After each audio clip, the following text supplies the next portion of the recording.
Monkey king से कहता है, माफ कीजिएगा सीनियर, कि मेरे एंसेस्टर असल में है कौन। लिन फेंग की ये बात सुनकर हम देखते हैं कि मंकी किंग वहाँ पे हंसते हुए उससे कहता है, बच्चे ये हेमन के एक बहुत बड़ा राज है जिसे अभी के लिए मैं तुम्हें नहीं बता सकता। मंकी किंग की ये बात सुनकर हम देखते हैं कि लिन फेंग भी वहाँ पे थोड़ा मायूस हो गया था, जबकि ऊपर की तरफ थंडर ड्रैगन वहाँ पे मंकी किंग से कहता है, वो सब तो ठीक है, पर तुम हेमन की बातें कब से मानने लग गए? कहीं ऐसा तो नहीं है कि अब तुम्हें हेमन से डर लगने लगा है? जिसपे मंकी किंग वहाँ पे मुस्कुराते हुए कहता है, नहीं ऐसा बिल्कुल भी नहीं है, ये सीनियर का अपना प्लान है और मैं एक पल के लिए हेमन के खिलाफ तो जा सकता हूँ, पर सीनियर के खिलाफ जाने की मैं सोच भी नहीं सकता। ये सब कुछ उनका ही प्लान है जिसमें मैं तो क्या कोई भी इंटरफेयर नहीं कर सकता। मंकी किंग की ये बात सुनकर हम देखते हैं कि थंडर ड्रैगन गुस्से से वहाँ पे चिल्लाते हुए उससे कहते हैं, अब बस भी करो, तुम और कितनी ज्यादा एक्टिंग करोगे? मैं जानता हूँ तुम जानबूझकर ये सब और ज्यादा मिस्टीरियस बना रहे हो। थंडर ड्रैगन की ये बात सुनकर हम देखते हैं कि नीचे की तरफ मौजूद लिन फेंग थंडर ड्रैगन से सवाल करते हुए पूछता है, सीनियर क्या आप इस सब के बारे में कुछ जानते हैं? जिसपे थंडर ड्रैगन भी वहाँ पे लिन फेंग के पास आते हुए उसे बताता है कि मंकी किंग ने यहाँ पे मोटो वूशन को मारने के लिए अपनी जिस पावर का इस्तेमाल किया था वो उसकी 1% भी पावर नहीं है और अभी तो उसकी ट्रू बॉडी भी यहाँ पे नहीं आई, तो इसी से तुम अंदाजा लगा सकते हो कि मंकी किंग के तो ज्यादा पावरफुल होगा। पर अगर वो किसी से डर रहा है तो मैं तो ये इमेजिन भी नहीं कर सकता कि वो कितना ज्यादा टेरिफाइंग होगा। अब थंडर ड्रैगन की ये बात सुनकर हम देखते हैं कि लिन फेंग को वहाँ पे कहीं न कहीं इस बात का एहसास हो चुका था कि उसके एंसेस्टर बहुत ज्यादा पावरफुल हैं जिनके खिलाफ मंकी किंग भी नहीं जाना चाहता। पर ये सब सोचते हुए अचानक से लिन फेंग की नजर वहाँ पे अपनी बेटी मिंग फेंग के ऊपर पड़ती है, जो कि अभी तक भी वहाँ पे अनकॉन्शियस थी। जो देखकर मंकी किंग वहाँ पे मुस्कुराते हुए लिन फेंग से कहते हैं, ये लड़की अभी भी बहुत ज्यादा छोटी है और उसके बावजूद भी इसकी बॉडी का इस्तेमाल करते हुए इमोर्टल किंग रियलम की पावर्स को चैनलाइज किया गया, जिसके चलते इसकी सोल काफी बुरी तरह से डैमेज हो चुकी है, जिसे ठीक कर पाना अभी तुम्हारे बस की बात नहीं है। पर चलो कोई बात नहीं, मैं तुम्हारी मदद कर देता हूँ। और ये कहकर मंकी किंग वहाँ पे अपनी हेमल एनर्जी का इस्तेमाल करते हुए अपनी हेमल एनर्जी का एक छोटा सा टुकड़ा मिंग फेंग के सोल सीरियलम के अंदर डालते हुए कहते हैं, ये एनर्जी वाकई हेमन से बिलोंग करती है, जो कि इस लड़की की सोल को एक ही झटके के साथ ठीक कर देगी। और होता भी वहाँ पे बिल्कुल ऐसा ही है, क्योंकि हम देखते हैं कि जैसे वो एनर्जी वहाँ पे मिंग फेंग की बॉडी के अंदर जाती है तो कुछ ही पलों के अंदर अंदर मिंग फेंग को वहाँ पे होश आ जाता है। और जैसे ही उसे वहाँ पे होश आता है तो उसकी नजर सबसे पहले वहाँ पे अपने सामने बैठे हुए लिन फेंग के ऊपर पड़ती है, जबकि लिन फेंग भी अपनी बेटी मिंग फेंग को वहाँ पे होश में आते हुए देखकर काफी ज्यादा खुश हो गया था। वहीं बेचारी मिंग फेंग अपना सर पकड़ते हुए कहती है, मेरा सर बहुत ज्यादा दुख रहा है। जबकि लिन फेंग वहाँ पे एक्साइटेड होकर चिल्लाते हुए मिंग फेंग से कहता है, मिंग फेंग मेरी बच्ची तुम्हें होश आ गया, मैं तुम्हारा फादर हूँ। अब जैसे मिंग फेंग को वहाँ पे एहसास होता है कि वो अपने फादर की गोद में है तो वो जल्दी से फादर चिल्लाते हुए अपने फादर के गले लग जाती है, जिसके बाद वो वहाँ पे रोते हुए कहती है, कहीं मैं कोई सपना तो नहीं देख रही? जिसपे लिन फेंग वहाँ पे उसकी पीठ थपथपाते हुए कहता है, नहीं मेरी बच्ची, ये कोई सपना नहीं है।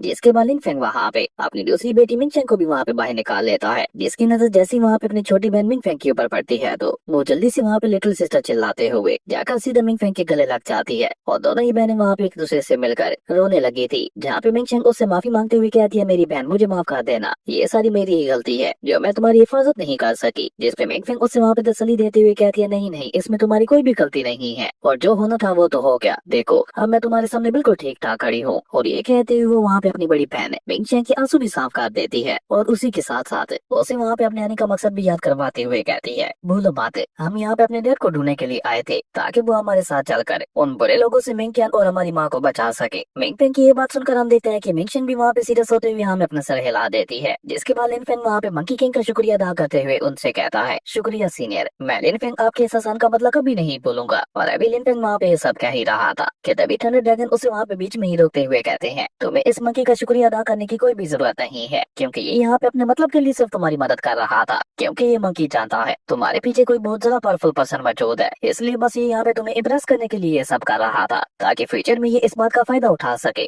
थंडर ड्रैगन और मंकी किंग की नोकझोंक को देखकर लिन फेंग के फेस के ऊपर भी स्माइल आ जाती है, जबकि मंकी किंग भी वहाँ पे मुस्कुराते हुए थंडर ड्रैगन से कहता है, बुढ़ाऊ ड्रैगन, मुझे लगता है तुम बुढ़ापे में आकर सठिया गए हो, जो ऐसी बैकी बैकी बातें कर रहे हो। हम दोनों की मुलाकात किस्मत में लिखी हुई थी और तुम्हें ये जानकर भी बहुत ज्यादा हैरानगी होगी कि किस्मत लिखने वाला भी इस पर्सन के बहुत ज्यादा क्लोज है। और ये कहकर मंकी किंग वहाँ पे लिन फेंग की तरफ देखते हुए उससे कहता है, अपनी इस मुलाकात के चलते मैं तुम्हें एक छोटा सा गिफ्ट देना चाहता हूँ। और ये कहकर मंकी किंग वहाँ पे अपनी टंग से कुछ निकालने लगा था, जो देखकर लिन फेंग जल्दी से वहाँ पे अपनी दोनों बेटियों की आंखों के ऊपर हाथ रख देता है ताकि वो दोनों मंकी किंग की इस हरकत को ना देख सके। खैर मंकी किंग अपनी टंग से एक फीदर को निकालकर उसे वहाँ पे लिन फेंग को देते हुए कहता है, मेरे इस फीदर का इस्तेमाल करके तुम कभी भी मेरी स्पिरिट फॉर्म को यहाँ पे समन कर सकते हो, पर याद रखना मेरे ये बाल सिर्फ तब तक ही काम करेगा जब तक तुम होंग हुआंग वर्ड के अंदर मौजूद हो। अब जब लिनफेंग वहाँ पे इस विदर को देखता है तो वो तो मंकी किंग का बाल था, जिसे लिनफेंग भी वहाँ पे बुरा सबूत बनाकर लेते हुए कहता है, थैंक यू सीनियर, मैं ये बात याद रखूंगा। और ये कहते हुए लिनफेंग ने इस बाल को वहाँ पे अपने पास रख लिया था। और अब क्योंकि मंकी किंग का काम वहाँ पे खत्म हो चुका था तो इसलिए वो वहाँ पे अपनी स्पिरिचुअल एनर्जी का इस्तेमाल करते हुए एक वॉइड गेट पोर्टल को बना देता है। और पोर्टल के अंदर जाने से पहले मंकी किंग एक आखिरी बार लिनफेंग को अलविदा करते हुए कहता है, बाय बाय यंग मैन, तुमसे मिलकर बहुत अच्छा लगा और अगली बार जब हमारी मुलाकात होगी हम दोनों मिलकर 3000 से भी ज्यादा वाइन की गिलासेस को खत्म करेंगे। अब मेरे जाने का समय हो गया है। और ये कहकर मंकी किंग सीधा वहाँ पे इस पोर्टल के अंदर चला गया था। यहाँ पे देखने से तो ऐसा लग रहा था कि मंकी किंग वहाँ पे गोडिस्लियो के बुलाने पर नहीं बल्कि लिनफेंग के असिस्टेंट के भेजने पर यहाँ पे आया था। खैर इसके पीछे अब क्या कहानी है ये तो हमें आने वाले एपिसोड्स में ही पता चलेगा। जबकि मंकी किंग की ऐसी कमाल की पावर्स को देखकर लिनफेंग वहाँ पे उससे इम्प्रेस होते हुए कहता है, न जाने मैं इस पावर लेवल तक कब पहुंचूंगा। पर लिनफेंग कहाँ जानता था उसकी किस्मत में तो मंकी किंग से भी महान बनना लिखा है। खैर उसके बाद सीन चेंज होता है और हमें यूनमिंग पैलेस का सीन दिखाया जाता है जहाँ पे किंजू की मंगनी होने जा रही थी और 2 लड़कियां वहाँ पे उसके कमरे में आकर उसे तैयार कर रही थी। और आई किंजू दिखने में वाकई बहुत ज्यादा प्यारी लग रही थी पर उसका चेहरा पूरी तरह से मुरझाया हुआ था। तभी उसकी माँ भी वहाँ पे उसके पास आती है जहाँ अपनी माँ को देखकर वो अपने इमोशंस के ऊपर कंट्रोल नहीं कर पाती और उसकी आंखों से आंसू बहने लगे थे, जो देखकर उसकी माँ जल्दी से भागकर अपनी बेटी के पास आते हुए कहती है, मेरी बच्ची किंजू, बहुत जल्द तुम्हारी एंगेजमेंट सेरेमनी होने जा रही है, अगर तुम ऐसे उदास रहोगी तो मुझे बहुत ज्यादा बुरा लगेगा। अपनी माँ की ये बात सुनकर हम देखते हैं कि किंजू वहाँ पे एक तंजीम संभाल करते हुए कहती है, मिंगटियान को 3 महीनों के लिए फॉरबिडन एरिया के अंदर ट्रैप कर दिया गया, ऊपर से मेरी दोनों बेटियां मिंगफेंग और मिंगशेंग भी लापता है और उस सब के बावजूद भी आप मेरी मंगनी करवा रही है, तो इस सब के चलते भला मैं खुश कैसे रह सकती हूँ। किंजू की सारी बातें सुनकर हम देखते हैं कि उसकी माँ भी वहाँ पे उदास होते हुए उससे कहती है, ये शादी दोनों फैमिलीज को इकट्ठा करने के लिए की जा रही है जिसमें दोनों फैमिलीज को भी काफी ज्यादा फायदा होने वाला है, इसलिए तुम्हारे पिता और मैं दोनों मजबूर हैं, हम दोनों इस शादी को लेकर कुछ भी नहीं कर सकते, पर अगर तुम इस तरह से उदास रहोगी तो हमें और भी ज्यादा बुरा फील होगा। और रही बात मिंगशेंग और मिंगफेंग की तो उन्हें ढूंढने के लिए हम ऑलरेडी अपने लोगों को भेज चुके हैं और ऊपर से उनके पास A1 लेवल के आर्टिफैक्ट्स भी तो है जिसके चलते उनका कोई कुछ भी नहीं बिगाड़ सकता, इसलिए उन दोनों के बारे में तो तुम चिंता करो ही मत। जिस पे किन्यू वहाँ पे रोते हुए कहती है, 3 महीने हो गए उन्हें घर से गए हुए, अगर वो दोनों ठीक ठाक होती तो अब तक वो दोनों वापस घर आ चुकी होती। किन्यू की ये सारी बातें सुनकर जैसे उसकी माँ वहाँ पे उसके पास जाने की कोशिश करती है तो किन्यू वहाँ पे गुस्सा होते हुए उनसे कहती है, अभी के लिए मैं बिल्कुल यहाँ पे अकेला रहना चाहती हूँ, प्लीज आप चले जाए यहाँ से। किन्यू की ये बात सुनकर हम देखते हैं कि उसकी माँ की आंखों में भी वहाँ पे आंसू आ जाते हैं और वो रोते हुए किन्यू से कहती है, अगर हमें पता होता कि आगे चलकर यहाँ पे ये सब होने वाला है तो मैं और तुम्हारे पिता तुम्हें लेकर कभी भी टाइसेट से वापस आते ही नहीं। और ये कहते हुए उसकी माँ वहाँ से चली जाती है। जबकि वहीं दूसरी तरफ स्पिरिचुअल रियलम के अंदर अचानक से वहाँ पे एक वॉइड गेट पोर्टल ओपन होता है और हमें वहाँ पे गॉडेस लू की आवाज सुनाई देती है जो कि लिनफेंग और बाकी सभी को अलविदा करते हुए उनसे कहती है, मैं जानती हूँ कि अभी के लिए आप लोगों का स्पिरिचुअल रियलम के अंदर जाना जरूरी है क्योंकि वहाँ पे बैटल का समय आ चुका है, इसलिए हमारा कोई हक नहीं बनता कि हम लोग और ज्यादा समय तक आपको यहाँ पे रोके रखें। और ये कहकर गॉडेस लू वहाँ पे लिनफेंग से रिक्वेस्ट करते हुए कहती है, पर प्लीज आप हमारे एग्रीमेंट को भूलिएगा मत, मैं उम्मीद करती हूँ आपकी जर्नी अच्छी हो। और ये कहते हुए गॉडेस लू वहाँ पे लिनफेंग को अलविदा कह देती है, जिसके बाद लिनफेंग भी अपने वॉइड गेट पोर्टल से होता हुआ सीधा वहाँ पे स्पिरिचुअल रियलम के अंदर पहुंच चुका था, जहाँ आते साथ ही शाओटियन गॉडेस लू की बुराई करते हुए कहता है, गॉडेस लू तो बहुत ही ज्यादा कंजूस निकली, उसने हमें और ज्यादा अपने होली लैंड के अंदर प्रैक्टिस करने ही नहीं थी, अब हमें खुद को पावरफुल बनाने के लिए इमॉर्टल फ्रूट्स का ही सहारा लेना होगा। पर चिंता की कोई बात नहीं है क्योंकि मैं ऑलरेडी विजुअल गॉड रियलम के 8 लेवल में ब्रेक थ्रू कर चुका हूँ। शाओटियन के पीछे पीछे वो एल्डर भी वहाँ पे बाहर आते हुए कहता है, लिनफेंग तुम्हारी वजह से मैं भी विजुअल गॉड रियलम के 6 लेवल में ब्रेक थ्रू कर गया, अगर तुम मुझे ना मिले होते तो शायद मैं लाइफ टाइम कभी भी ब्रेक थ्रू नहीं कर पाता। जिस पे लिनफेंग भी वहाँ पे मुस्कुराते हुए उनसे कहता है कि आप चिंता मत कीजिए, अगर फ्यूचर में मुझे मौका मिला तो मैं आपको ट्रू गॉड रियलम में भी ब्रेक थ्रू करवा दूंगा। और अभी लिनफेंग वहाँ पे ये सब कह ही रहा था कि तभी अचानक से उसे वहाँ पे गार्डियन गॉड की आवाज सुनाई देती है, तुम लोग आउटर वर्ल्ड से ट्रेस को लेकर अपने साथ आए हो जिन्हें स्पिरिचुअल रियलम के अंदर लाना मना है, उसके लिए अब तुम लोगों को पनिशमेंट मिलेगी। और ये कहते हुए गार्डियन गॉड गुस्से से वहाँ पे लिनफेंग को घूरने लगा था, जिससे देखकर लिनफेंग भी वहाँ पे गुस्से से चिल्लाते हुए कहता है, तुम एक बार फिर से मेरे रास्ते में आ गए। और लिनफेंग कैसे कहते ही हमारी ये कमाल का एपिसोड यहीं पे खत्म हो गया था।